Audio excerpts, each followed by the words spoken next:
Reine d'Afrique et héroïne de la diaspora noire, Sylvia Servin. La reine Pocou.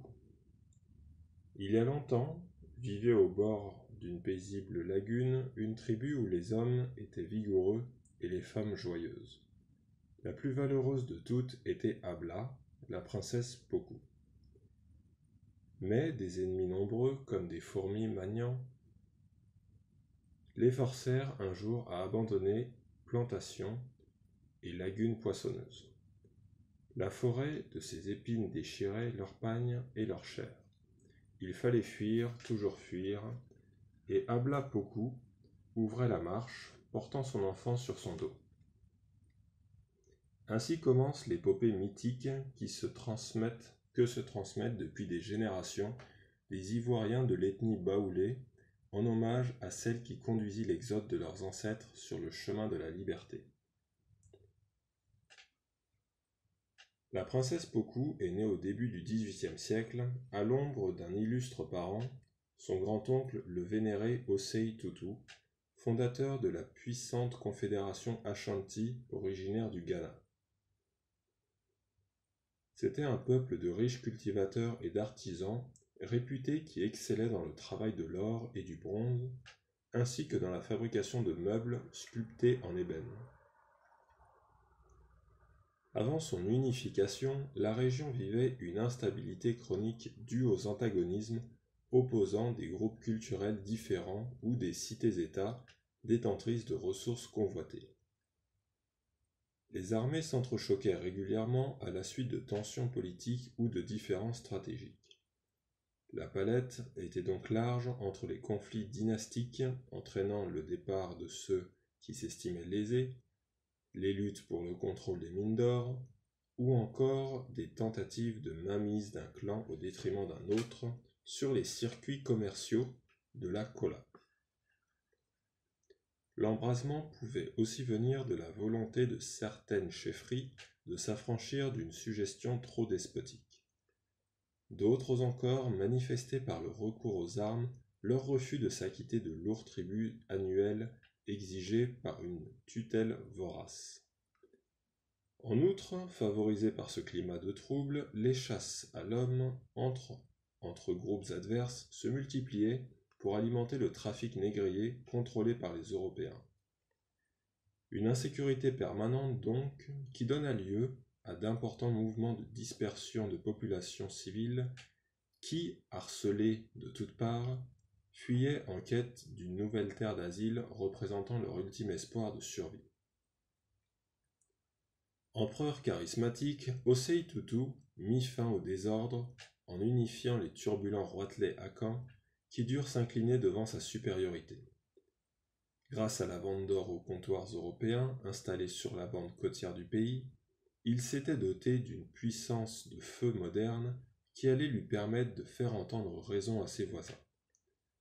Proclamé premier roi du pays Ashanti, aidé en cela du mythe du héros fondateur construit autour de sa personne, ce grand bâtisseur imprima un remarquable essor à son nouvel empire. Il pacifia également la riche région de Koumassi, une capitale, objet de toutes les convoitises, située à la convergence de routes commerciales reliant la côte aux zones de l'intérieur. Maintenir l'intégrité d'un ensemble aussi prospère exigeait, on s'en doute, de vigoureuses expéditions militaires contre les obstinés qui s'entêtaient à vouloir ébranler la prééminence de l'Ashanti.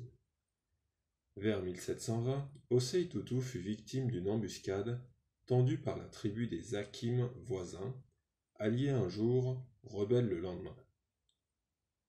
La règle de succession matrilinéaire s'appliqua donc en vertu de la tradition akan qui favorise la transmission de l'héritage aux enfants de sexe masculin des sœurs ou nièces du défunt. Son neveu utérin, Opoku War, frère aîné de Pocou, lui succéda. Le nouveau roi était loin d'avoir l'autorité d'Osei Tutu. Pendant la trentaine d'années où il exerça le pouvoir, il eut bien du mal à contenir les révoltes qui s'allumaient un peu partout dans le royaume. Il semblait dès lors évident que l'unité de l'Ashanti ne résisterait pas longtemps à la disparition de son fondateur. Et c'est ainsi qu'en 1749, à la mort d'Opoku War, une querelle de succession opposa le jeune frère du roi défunt, héritier désigné, et un de ses oncles mit le pays à feu et à sang. L'oncle Koussi Obodum, un homme dont dans la force de l'âge, venait d'une branche latérale de la famille régnante. Il s'était acquis les faveurs du conseil des anciens à coups d'intrigue et, affermi par ce soutien, s'était mis en tête de contester l'ordre établi, après avoir pris soin d'armer ses partisans pour mettre toutes les chances de son côté. Le prince d'Akan fut finalement assassiné, atterré par la lutte fratricide qui déchirait Koumassi. La princesse Poku comprit aussitôt quel sort attendait le clan de son frère malheureux. Les maisons incendiées, les champs saccagés, les troupeaux dérobés, les biens pillés lui indiquèrent qu'il ne restait plus que l'exil pour éviter aux siens un sort tragique. Elle avait déjà vu trop de carnage dans ce royaume tourmenté. Rivalité, insurrection, vengeance, châtiment, exode. Des familles entières payaient impitoyablement de leur vie l'ambition d'un frère ou la déchéance d'un père. Sa propre mère, la reine Nyaku, nièce directe d'Osei-Tutu, n'avait-elle pas été passée au fil de l'épée, en même temps que toutes ses cousines, par le roi du Sefui voisin qui s'était juré de briser Koumassi. Elle-même n'avait dû sa miraculeuse survie qu'à la protection des ancêtres qui veillaient sur elle dans l'au-delà. Lorsque son jeune époux tomba à son tour dans un traquenard tendu par les sbires de l'oncle Obodum, elle sut qu'il ne restait que la fuite pour préserver le salut de sa lignée. En secret, elle réunit les chefs des 4 familles nobles et des 4 familles vassales les plus dévouées à son clan et leur fit part de son plan. Ils acceptèrent de se ranger sous son autorité. Dès que l'ombre de la nuit s'étendit sur la ville, ils quittèrent subrepticement leur quartier et se retrouvèrent dans une plantation éloignée. Peu de risque qu'ils soient dénoncés ce même soir, car dans ce climat d'épouvante, chacun se terrait chez soi. Personne ne voulait savoir, ni entendre, ni parler de ce qui se passait dans la concession voisine. Lorsque tous ses partisans furent regroupés, la colonne qui comptait une bonne centaine d'hommes, de femmes et d'enfants, ainsi que des serviteurs et une escouade de fidèles soldats, s'ébranla en direction du nord-ouest sous la conduite de la princesse. Ployant sous des ballots hâtivement emplis de vivres et de trésors ancestraux, les fugitifs entamèrent une longue marche vers l'inconnu.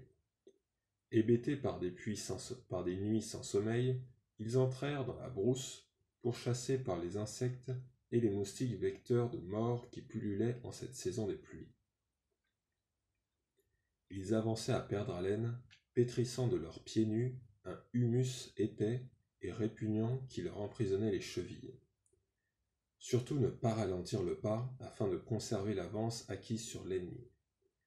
À mesure de leur progression, de nouveaux fugitifs venaient grossir leurs rangs. Ceux qui croisaient leur funeste route jugeaient, en effet, plus sage d'abandonner leur village plutôt que d'essuyer les sanglantes représailles de l'armée pour avoir manifesté quelque hospitalité aux gens de Poku. À peine faisait-il halte dans un campement de fortune pour reprendre des forces et traquer un peu de gibier. À peine prenaient-ils le temps d'enterrer leurs morts, des vieillards terrassés par l'épuisement, des enfants déchiquetés par des fauves rôdant dans leur sillage, de courageux marcheurs, fauchés par des fièvres délirantes. Ils devaient repartir, talonnés par les troupes que le nouveau roi de Koumassi avait lancées à leur trousse. En tête de cortège, beaucoup haranguaient les siens. les exhortant à lutter contre la peur et le découragement. Affaiblis, haletants, ils se frayèrent un chemin à travers une forêt dense et hostile qu'aucun être humain n'avait sans doute jamais franchi. Une moiteur oppressante se dégageait de la voûte des arbres géants dont les lianes aux formes démoniaques se balançaient de façons inquiétantes, tels de longs doigts crochus à travers le craquement des branches. On sentait le souffle trépidant des esprits invisibles indignés de cette dérangeante présence humaine. Eux-mêmes terrifiés, les adultes ne trouvaient pas les mots apaisants qui auraient pu calmer l'épouvante des enfants. Ils arrivèrent enfin devant un fleuve mugissant qui les glaça d'effroi. La Comoé formait une barrière naturelle entre le berceau de leurs ancêtres Ashanti et une nouvelle terre. La Côte d'Ivoire qui s'offrait comme une promesse de liberté, le fleuve gonflé par les récentes pluies de l'hivernage était cependant impraticable. Sous la violence des courants, les pirogues de pêcheurs amarrés à des troncs se brisaient comme des fétus de paille. Quelques cases avaient même été aspirées par les flots bouillonnants semant la désolation dans les villages environnants. Toute traversée à gué était impossible. Or, l'ennemi était là, proche, annoncé par l'écho des tam-tams parleurs. Sur la berge, des caïmans se reposaient, gueules benoîtement ouvertes au soleil. Au bord de l'eau s'étalait bruyamment un groupe d'hippopotames soufflant de volumineux jets d'eau. Dominant par à-coups les bruits de la forêt, les cris perçants des charognards en faction sur la cime des arbres pénétraient les marcheurs jusqu'à la moelle des os. Un monde aussi inhospitalier ne pouvait que représenter un mauvais présage pour ces cultivateurs et forgerons Ashanti, plus familiers de vastes clairières et d'exubérantes savanes. Cette terrifiante masse d'eau annonçait-elle leur sépulture? Pokou s'avança au bord du fleuve en furie, qui charriait d'immenses troncs d'arbres dans un bruit d'enfer. Elle leva les bras vers le ciel, signe d'impuissance, de supplication. Chacun y vit ce qu'il voulait. Elle se détourna ensuite vers son devin, le gardien des traditions sacrées, et lui ordonna de consulter les oracles. Que pouvons-nous faire pour échapper aux ennemis qui nous pourchassent? Dis-nous ce que demande le génie du fleuve pour nous laisser passer. Veut-il des noix de cola, des libations d'huile et de vin de palme? Combien de poulets exige-t-il en sacrifice? 1, 100 et des bœufs. 30, 40 bœufs? Le vieil homme du nom de Nancy écouta sans mot dire. Puis il hocha la tête. Il replia les jambes, s'accroupit à même le sol, face à un canari de terre cuite où reposaient les mânes des ancêtres, et ferma les yeux en signe de recueillement. Un silence total, troublé par les sinistres échos de la nature, avait saisi les rangs compacts qui faisaient maintenant corps autour de la princesse, comme pour lui exprimer qu'elle représentait leur ultime rempart. Personne n'osait prononcer un mot. Gare à celui qui oserait troubler le dialogue secret engagé entre l'homme de foi et les forces occultes. Les mères accrochèrent leurs bambins à leur sein pour prévenir toute pleurnicherie. Les pères à l'unisson vinrent clore de leurs mains jointes les bouches des petits curieux pour refouler tout questionnement. L'angoisse leur tenaillait les tripes. Chaque minute les rapprochait des fusils et des lances empoisonnées de leurs poursuivants. Ce n'était certes pas le moment de se faire remarquer du sort qui, sans doute, cherchait à l'instant même une victime expiatoire. C'est alors que la voix du sorcier s'éleva, empreinte d'une gravité inhabituelle. « Reine, parla-t-il, le génie de ce fleuve est irrité. Il ne s'apaisera que lorsque nous lui aurons donné en offrande ce que nous avons de plus cher. » Ainsi avait-il interprété la réponse des ancêtres. Les femmes dénouèrent aussitôt les pagnes contenant les parures d'or et d'ivoire des fameux bijoutiers Ashanti. Les hommes déverrouillèrent les coffres de bois sculptés qui recelaient des trésors inaliénables. Mais le sorcier secoua la tête avec dénégation et repoussa ses offrandes du pied. « Non, ce que nous avons de plus cher, ce à quoi nous tenons le plus, clama-t-il, ce sont nos fils. » Les mères frémirent. Pourtant, les femmes Ashanti savaient qu'en certaines circonstances, les dieux pouvaient exiger la mort d'un enfant. De l'éducation et des valeurs transmises par leur mère et leur grand-mère, elles avaient toutes apprises qu'il n'était permis ni de se révolter, ni de pleurer l'enfant sacrificiel, sous peine de voir la colère des dieux s'abattre sur la tribu entière. Lorsque les esprits des ancêtres parlaient par la bouche du sorcier, quel recours restait-il aux mortels ? Ils le savaient tous. Pourtant, pas un volontaire ne se désigna dans la foule pétrifiée. « Un enfant ? Va le chercher !» commanda la princesse au vieil homme, en pointant du menton la troupe de ses fidèles. « Dis-leur que les eaux demandent un enfant pour nous laisser en paix. » Mais le sorcier revint bredouille. À son approche, chacun avait étreint ses enfants de ses bras, les mères dissimulant hâtivement leurs bambins sous deux épaisseurs de pagne de kita. Alors Poku monta sur un rocher qui faisait promontoire et cria : « Peuple de Kumasi, qui d'entre vous donnera un fils pour le salut de tous ?» Les visages restèrent figés, les bouches muettes. Poku promena lentement son regard sur les malheureux qui l'entouraient, comme pour provoquer un sursaut parmi ces fiers chefs de clan, ces géniteurs de longues lignées de fils qui lui avaient confié leur sort. Elle implorait des yeux, allant de l'un à l'autre, espérant qu'un chef de famille se dévouerait pour donner, ne serait-ce que le plus chétif de ses enfants, un de ceux qui ne tiendraient sans doute pas jusqu'au bout de leur hasardeux voyage. Mais pas un ne soutint son regard. Cette fuite éperdue vers l'exil avait certes rendu les différentes familles plus solidaires les unes des autres, mais pas au point cependant d'offrir en sacrifice le sang de leur sang. Qui sait s'ils n'étaient pas maintenant en train de s'interroger secrètement, de se demander dans quelle aventure les avait entraînés cette intrépide princesse. Peut-être, après tout, aurait-il pu s'entendre avec l'usurpateur de Kumasi. Pourquoi devrait-il payer pour de vaines querelles royales dont ils n'étaient après tout que de simples instruments ? Ils avaient abandonné leurs champs en pleine semaille et leurs greniers à ras-bord pour se retrouver loin de la terre de leurs ancêtres, en proie à la famine et au désespoir, peut-être même sur le chemin de leur dernière demeure. Poku ne fut pas longue à comprendre. Elle s'avança au bord du fleuve et détacha l'enfant que portait au dos la jeune servante qui l'accompagnait, son propre fils. « Kwaku, mon unique enfant, j'ai compris qu'il faut que je te donne, mon fils, pour la survie de cette tribu. C'est à cause de ma famille qu'ils ont été obligés de fuir. Une reine n'est-elle jamais que reine, et non femme ni mère ? »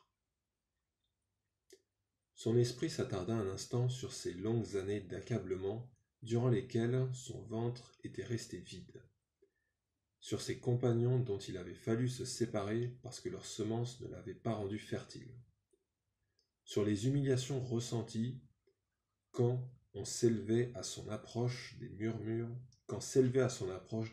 réprobateurs évoquant, elle le devinait, la probable malédiction liée à sa stérilité. Elle pouvait faire sa fière, mais une princesse sans enfant, quelle déchéance. Petite nièce favorite du plus célèbre des rois Ashanti, c'est de son sang que devait naître, selon la tradition, l'héritier du trône. Mais hélas, l'honneur d'enfanter un futur roi ne lui avait pas été accordé. Au fil des ans, son cœur s'était desséché sous le poids de l'amertume et la résignation, au point que ses anciennes compagnes, de classe d'âge, n'osaient même plus venir lui présenter leur nourrisson. Et c'est dans la quarantaine, au moment où les femmes de sa génération devenaient grand-mères, que le miracle s'était accompli. Sa dernière union avait porté un fruit, celui de Asuetano, le jeune guerrier venu la délivrer des griffes du roi du Séfoui voisin qui la retenait prisonnière. C'était sous le règne de son frère Opoku-War, ce dernier occupé à croiser le fer contre une province récalcitrante, avait commis l'imprudence de laisser sa capitale sans défense, persuadé que l'endroit était sécurisé. Mais à peine l'armée Ashanti s'était-elle ébranlée que la tribu vassale du Séfoui avait lancé l'assaut contre l'orgueilleuse Kumasi, dont on racontait que les rues étaient pavées de lingots d'or. La garnison, restée sur place, n'avait pu résister bien longtemps à la cohorte qui s'était abattue sur la ville. Celle-ci fut totalement pillée et les familles de notables décimées. Les femmes de la famille royale, qui avaient refusé de fuir devant l'ennemi, furent éventrées. Aucune n'échappa au carnage. Aucune, sauf Poku et sa jeune nièce Aquaboni, miraculeusement échappée afin de servir de bouclier humain dans l'éventualité où se manifesterait le désir de vengeance du roi Kumasi. Vain calcul, car celui-ci, prévenu du saccage de la ville, s'était aussitôt retourné, ivre de fureur, contre l'impétueux vassal qui avait taillé en pièces avant de s'enquérir du sort de ses deux parentes, heureusement saines et sauves. Et comme un miracle n'arrive jamais seul, Poku, subjugué par le dévouement et la prestance du valeureux soldat qui commandait l'escorte chargée de la ramener vers les siens, décida d'en faire son époux. De leur union devait naître ce fils qu'elle avait tant espéré. Cet enfant, tendrement chéri, accueilli en don du ciel, c'était comme une sève vivifiante pour son corps vieillissant. Il fut aussi son seul réconfort lorsque, victime de cette tragique guerre de succession qui devait la jeter sur les routes de l'exil, son compagnon paya de sa vie son inopportune alliance avec la royauté en disgrâce. Et maintenant, que lui restait-il? Ces gens qui attendaient tout d'elle. Pitié. Ce petit être gazouillant n'avait pas 3 ans. Pitié. Une imploration intérieure que personne n'entendit. Pas plus qu'on ne vit sur son visage, qui ne trahissait que peu d'émotion, l'expression de l'indicible douleur qui lui fracassait le cœur et lui broyait les entrailles. Retrouver sa respiration, se dégager de l'étau qui lui enserrait le souffle. N'ont-ils donc aucune compassion pour exiger d'une malheureuse veuve qu'elle sacrifie son unique enfant? Poku repoussa doucement la jeune servante en pleurs qui s'accrochait à l'enfant. Elle partageait si profondément la détresse de sa maîtresse. La princesse éleva son fils au-dessus d'elle, comme pour le contempler une dernière fois. Elle le fit glisser contre sa poitrine qui n'était pas encore tarie, le couvrit de quelques bijoux étalés çà et là, caressa de ses doigts les plis du petit cou potelé, glissa tendrement sa main sur les bras et les petites jambes vigoureuses, puis, détournant brusquement la tête, elle le posa brutalement entre les bras du sorcier, qui, par respect, n'avait pas osé interrompre ce poignant moment d'amour. Elle ne se retourna pas davantage lorsque ce dernier, après de rapides libations sur le corps de l'enfant et quelques prières à la gloire des ancêtres, monta sur le promontoire et précipita le bébé dans les flots sous une immense clameur de contrition. Les bruits de la forêt se firent soudain moins inquiétants. Comme par enchantement, les eaux de la Comoé s'apaisèrent et quelques instants plus tard, la colonne de l'Exode put passer. Par quel miracle? On ne sait trop. Selon certaines traditions orales, un immense fromager, situé sur la rive opposée du fleuve, avait courbé son tronc entre les deux berges pour offrir un pont aux gens de Poku. L'arbre s'était-il en réalité rompu sur le passage plus praticable pour faire passerelle entre les deux rives? Avait-il ensuite été poussé à l'eau après que tous l'eussent franchi? D'autres récits donnent un caractère nettement plus magique à cette traversée mythique.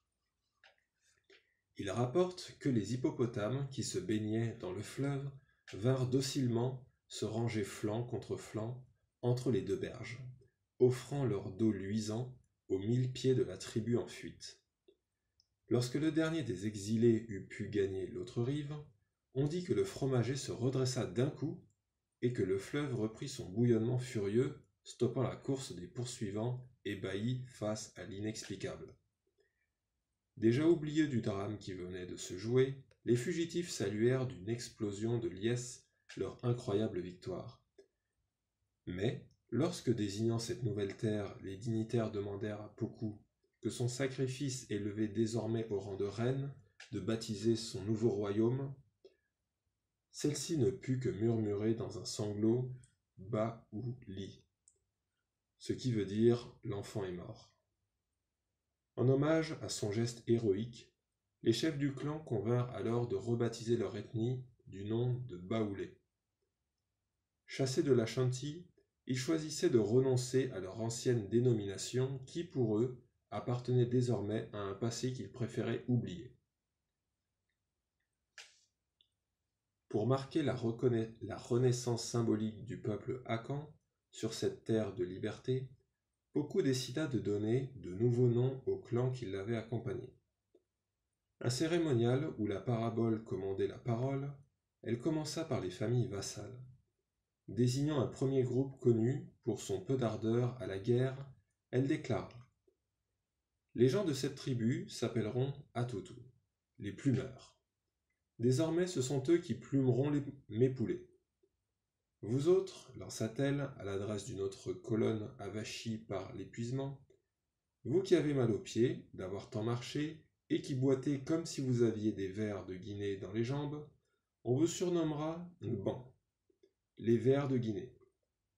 Et vous qui allez tout dépenailler et dénuder, et qui allumez sans cesse du feu pour vous réchauffer, votre nom sera Nanafwe. Enfin, les Agba, reconnaissables au pagne tissé en fibres d'écorce d'Agbaon dont ils se vêtaient, furent choisis pour relancer les premières plantations de manioc de la communauté et organiser l'activité agricole. S'avançant ensuite vers les familles nobles, elle leur annonça à leur tour. Vous, mes vaillants soldats, je vous nomme Nzikpli, ceux qui savent se battre.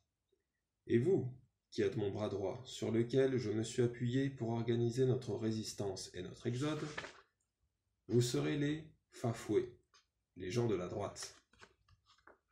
Pointant un troisième groupe, elle poursuivit. Quant à ceux-là, ils se mettent toujours à parler tous ensemble. On dirait qu'ils vont en venir aux mains. On les appellera Saar, comme le gingembre, parce que leur caractère est chaud comme la saveur du gingembre. Rejoignant enfin les membres de son clan, ceux d'obédience royale, elle lança à la cantonade. Ces gens, par tradition, sont désignés à la tête du pays. Aussi, je leur donne le nom de Walebo, en souvenir de ce Walé, le grand arbre sous lequel nous nous sommes rassemblés après la traversée du fleuve en furie. Cette formalité, apparentée à une redistribution des rôles sociaux dans un nouvel environnement, préluda à la dispersion des tribus baoulées qui s'émiettent en sous-groupes pour faire souche dans différentes régions. Après avoir sillonné le pays à la recherche de terres fertiles, quelques-uns d'entre eux repoussèrent des populations autochtones comme les Sénoufos et les Gouro pour occuper le centre de la Côte d'Ivoire. Ils créèrent un important noyau de peuplement dans la région de Bouaké.